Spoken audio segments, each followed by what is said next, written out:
Цус цувгийн доктортой үйл ажиллагааг дэмжихийг хүсвэл Хаан банкны 5619 720 385 тооц данс руу donation явуулаарай. Баярлалаа.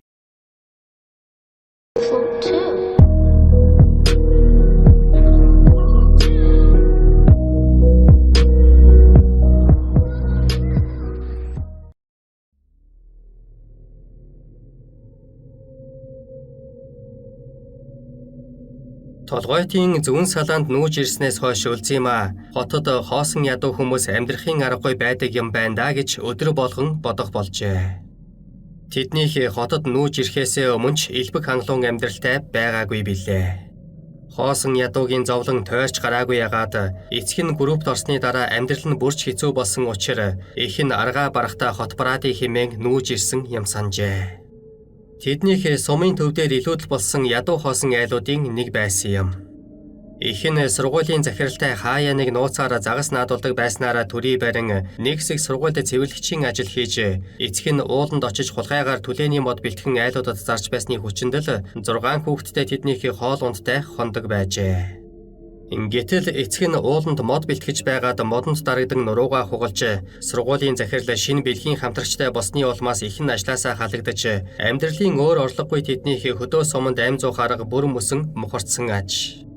Ингээд л хот бараадсан хөдөөний үе олон хоосон ядуу айлуудын нэгэн адил хашаага зараад зардлаар нь хотод нүүн ирж толгойтын зүүн салаа хэмээх тог цэглэхаанч байхгүй аслагдсан хязгаарт буужээ. Улзимаа хотод нүүж ирсэн даруй 8 дугаар ангид орох бэлтгэлээ базаах болсон ч эцгийнх нь группийн хэдэн төгрөг хотод нүүж ирсэн шижүүлгийн мөнгө төгрөгөнд өөч хүрэлгүй дуусчээ. Их нь хэдэн хүүхдэд тэжээхийн тулд хар хорин зах дээр телевизийн мэдээ зарахаар очсон боловч тэнд сонин зарж аль хэдийнэ байр сууриа бэхжүүлсэн хүмүүс түүнийг гадуурхаж хөөгөөд заруулсангүй. Энэ үед Улзимаа айлын том охины хуваар эцэг их болон ар гэрийнхэндээ нэмэр болох санаатай хар хорин зах дээр уу тасав зардаг ажилтай болжээ. Ингээвч өдөржин гудамжинд зогсоод олж ирж байгаа мөнгө нь нэг өдрийн хоол хүнсэндээ ч арай ядан хүрэлцэн. Ийхүү өглөө гараад л орой чүвэ үл залгах хоолны мөнгөтэй ажил хийж байх зураа Улзимаа гудамжны охтуудтай нэлээд дотноссон бөгөөд баталгаатай бас маш их мөнгөтэй болж болох ажлын сураг олж сонсчээ. Тэр нь хотын төв рүү орж биеэ үнэлэх явдал аж. Тэднийхтэй адил увсаас нүүж ирсэн Дэлгэрмаа хэмээх 17 настай охин түүнтэй энэ тэрийг ярьж сууснаа. Ганц шөнийн дотор биеэ үнэлэл 30-35 мянган төгрөгтэй болдог гэсэн. 10 хоног биеэ үнэхэд шууд 300 мянган төгрөг. Харин бүтэн сар явхад бараг сая төгрөг олж байгаа үстэй. Манай арын гудамжны солонгоо өнгөрсөн жилээс эхэлж биеэ үнэлсэн хэрнээ одоо хятадд амьдарч байгаа гэсэн. Ингээд гинхнээр ярьсан нь Улзимаагийн чихэнд хадагдан үлджээ. Тэрбээр энэ яриаг сонссноос хойш ахиад 3 өдөр ууд зарж нэг өдөрт 1200 хүрэхтэй өгөөтэй төгрөгийн орлоготой хурж ирснийхээ дараахан гинэт зоримог шийдвэр гаргасан юм санж. Ер нь Улзимаа айлын том охин болоод ч тэрөө хар багаасаа л толгой даасан шийдвэр гаргаж сурсан хүүхэд байж. Тэрбээр үеийнхэн охтын яриад байгаа хотын төв рүү очиж биеэ үнэлэх ажлыг хийхээр эрс шийдсэн аж. Их мөнгө олж эцэг их хоёртоо авчиж өгөхийг хүссэн охин нэг л өглөө аль болох гайгүй гисэн хувцас өмсөн нүүр амаа бодож янзлаад өдөржин ялгар ууд зарчхаад тэр өдрийн орлого болох 900 төгрөгөөр унааны зардал хийн өмнө нь нэг ч удаа очиж үзээгүй хотын төв рүү гарч одсон байна. Улзимаа энэ мөчийг хүртэл эрэгтэй хүүхэдтэй үнсэлцэж ч үзээгүй байсан хэрнээ ийхүү зориглжээ. Тэрбээр Сүхбаатарын талбай орох микро автобусанд суусан учраас талбайн өмнөх буудлын дээр иж зогсоход нь буужээ. Микронд 400 төгрөг төлөөд түүний халаасанд ердөөл 500 төгрөг үлдсэн байлаа. Аман цангаж байсан учраас тэрбээр 250 төгрөгийн ундаа авч зураг сэтгүүл зэрэгээс танил болсон Сүхчанжны талбайн өмнөх сандал дээр хөлөө амраан суужээ. Түүнийг ийхүү сууж байх үед ойролцоохон зогсож байсан хоёр ичмэд бүсгүй урдуур хойгуур нь хідэнтэй эргэлснээ нэг нь шууд хүрээд ирсэн аж. Хамгийн сонирхолтой нь тэдний яриа маш шулуухан тустаас болж хоёр бүсгүй Улзимааг биеэ үнэлэх гэж явааг мэдмэгцээ. Хоёр эгчинч бас хөдөөний хүмүүс. Миний дүүг туршлагагүй болохоор нь хүмүүс мэхэж магадгүй. Уг нь эмэгтэй хүн мөнгө олоход амархан. Бид хоёр чамд тусалнаа. Хамт явъя. Химэн дагуулад хөдөлсөн аж. Улзимаа ийхүү Улаанбаатарын өмнөх цэцэрлэг түрээлэнд биеэ үнэлсээр яваад ил дол болчихсон. Хүмүүс ч барыг тоож авахаа байсан хоёр янхантай нүүр учирчээ. Тэр өдөр Жама хэмээх түлхүүр цоочны хулгайчир шоронд 8 жил суугаад суллагдсан бөгөөд хамууттайгаа энэ шин наригих учраас гайгүй залуухан охин хүүхэн мэдэж байгаарай. Шан хөсийг нь гомдоохгүй өгөн шүү гэж дээр хоёр хүүхэнд загсныг Улзимаа яахан мэдэх билээ. Баг зэрэг арх үнэртүүлж тамхи байгуулсан хоёр хүүхэн гэрэн хонгор Улзимаг дагуулсаар цэцэрлэгийн өтгөн ногоон хэсэг рүү яваад орвол сандал дээр баахан хөлчөө согтуу хүүхнүүд зэрэгцэн сууж байжээ. Хоёр хүүхэн Улзимаг тэнд суулгамагцаа хажуудах хүүхнүүдэд нь хандан "Энэ охиныг сайн харж байгаарай. Манай хуурай дүү байгаа юм шүү" гэж хэлэх нь их л өөр юм сүс сонсогдоно. Тэр хоёр яваад хэдэн хорон болсны дараа их л сандруу маягтай хурч ирээд "За миний дүү, хоёр их чинь найдвартай хүн олсон. Чи тэр харагдаж байгаа машинд очиж суучих. Мөнгийг нь хангалттай өгнө гэсэн шүү. Мөнгө авахаараа хоёр их чигээ битгий мартаарай." Ингээд бие үнэлэх ажлыг нь ийм амархан бүтээж өгсөн хоёр үл таних бүсгүйд талархсан сэтгэлээ яаж илэрхийлэхээ мэдэхгүй самгарсан Улзима "Та хоёрыг хэн гэдэг вэ?" гэхэд "Сайнаа мөрөөгээд асуугаад ирээрэй" хэмээн хоцорчээ. Бие үнэлэх нь бүхэл эр хүнд хацраа өгч өнсүүлж үзээгүй Улзима заасан машинд нь орвол галахын шоронд ханзартал гიშгэж явсан яахаас ийхгүй шинжийн 3 гол ир тамхи байгуулан сууж байлаа. Тэд өөрсдийн байгаа газар руу явах замдаа Улзима гэрээ цээргүй оролдон цамцсан доогоор нь гараа хийн хөхийг нь натгаж "Хэдэн настай вэ? Бэлгийн замын ямар өвчтэй вэ? Хэзээс эхэлж хүнтэй унтсан бэ?" гэх зэрэг шалиг асуулт тавихад Улзима анх удаа л ийм зүйл үзэж байгаа учраас 16 настай, бэлгийн замын өвчин байхгүй, хүнтэй унтаж үзээгүй гэж хариулахад нөгөөдүүл нь илгээ хөштөл хөхрөлдөн "Ийм багаас нүүрний хувирлгүй залаа цурчсан их гарын шүрэн толгой байх нэ" хэмээн явуулцгааж байлаа. Тэд хотын хойхон байх нүгэлцсэн гэр хороолтын голд ирсэн хойно машин том дааман хаалгатай хашааны өмнө ирж зогсжээ. Ирчүүд ч машинаас буун Улзимаг гараас нь хөтлөөд өвлийн том байшин руу орцгоолоо. Машин дотор инээж хөхрөлдөн явсан хүмүүс машинаас бууж байшинд ормогцоо шал өөр болон хувирсан нь аимшигтай.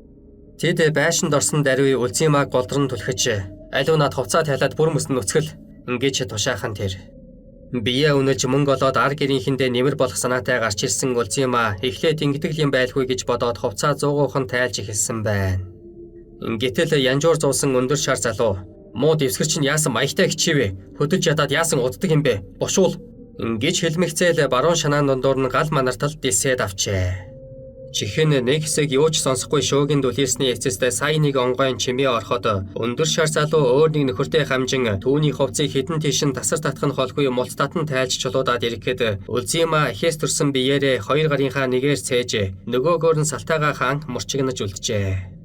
Энэ үед цоочны хулгайч Жама "Та хоёр битгий хүүхэд заваагаад бай. Миний дүү наашаа суу" хэмээн арх дарс элдв зууш өрсөн ширээлүү түүнийг татан авчирч суулгасан аж. Энэ үед шар залууд шанаа руугаад исүүлсэндээ уур нь хурч бас зорилгоо ухамсарлсан Улзима "Та нар хэрвээ надтай унтах гэж байгаа бол эхлээд мөнгөө төлчих. Тэгээд дараа нь ажлаа яриа" гэж хизээ язааны янхан хүүхэн шиг шаардсан байна. Цаад бол гайхсан янзтай бие рүүгээ харснаа.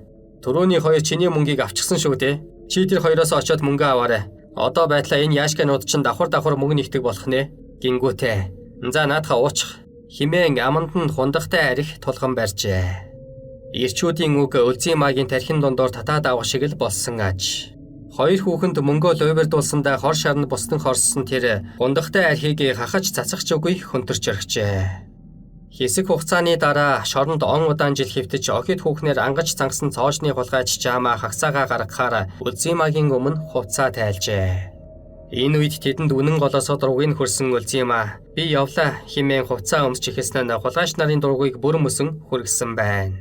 Тэд эр хүн биедэн хүрээгүй Улзима охиныг хүчээр шалтлан тэлж гар хөлийг нь орны толгойноос тэлэн хүлж орхив. Ингээд хатуу дарсаар тачаалаа хурцлсан Жама төрүүлэн гэр орон эцэг эхээ тижээх зорилгоор бие үнэлэх гэж зоригтой гарч ирсэн юу ч үзээгүй охины өмнө тэрхийнийхээ үзүүртэй шайрыг тавьж томруулсан бүдүүн сэлтийгээ унжуулсаар хурч очсон байна. Жамаг охины дээр мордон шайрагтай эргэтний охины бие рүү огцон оруулах үед Улзима охин байдгаараа орилон явж дуу алдснаа нь согтуу хулгайч нарын дур сэрлийн гал дээр улам бүр тосны минь дүрлзүүлжээ. Онгон хайлсан цоороогүй 16-тай охин бүхэл 5-6 төрчихсөн бүдүүн бөхстэй хүүхнүүд хүртэл Жамагийн шайрагтай эргэтний мунаг цохилтыг тисч чадан орилон явж дуу алддаг болохоор аргач үгүй. Улзимагийн онгон хайлсны улаан цустай холилдож улайрсан Жама хоёр ч удаа өгсрүүлэн дур тавьсны дараа эргэтний арчсаар хурч ирэхэд нөгөө хоёр нь гайхаж харснаа. "Нэрээ онгон охин байсан юм шүү" гэж хэлмэгцээ уралдах шахан мөрсөлцөөр өмдөө тайлаад дайран оржээ.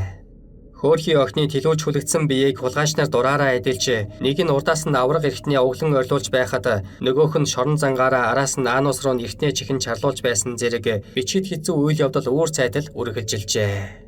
Шоронгийн хулгайч нарын хөсөлж авсан янхан охид гажиг мунаг бэлгийн донтонгуудын араатан хүслийг хангахын тулд архины шил эртэн лүүгээ чихүүлж, бүхнийхөө товчийг тасгазуулж, бутгаар сиглүүлж, галаар төөнүүлж, бүтэн 4 өдрийн турш хүлээстэй ташлах зэрэг үйллийг туулж байж, саяныг Улаанбаатарын төв орчмоор бөксөө чөлөөтэй худалдах хэрэгтэй болдог тэр түүх Үлзиймаа охин дээр ийхүү давтагджээ.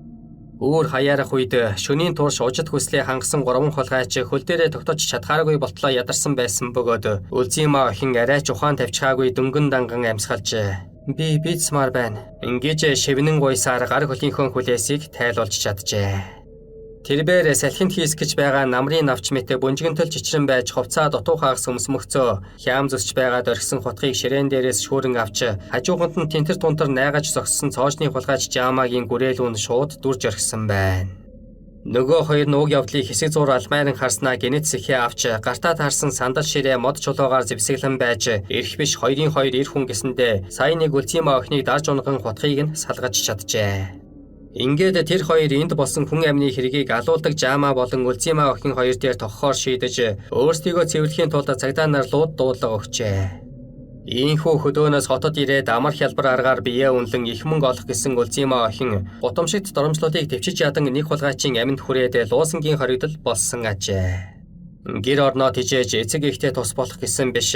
Харин ч гэр бүлийнхэндээ шоронгийн үүсэгдэг нэг ажил нэмж өгсөн энэхүү гонигт дүүхтэй төстэй намтар өнөөдөр ч гэсэн хот хөдөөгүй давтагцаар байгаа билээ.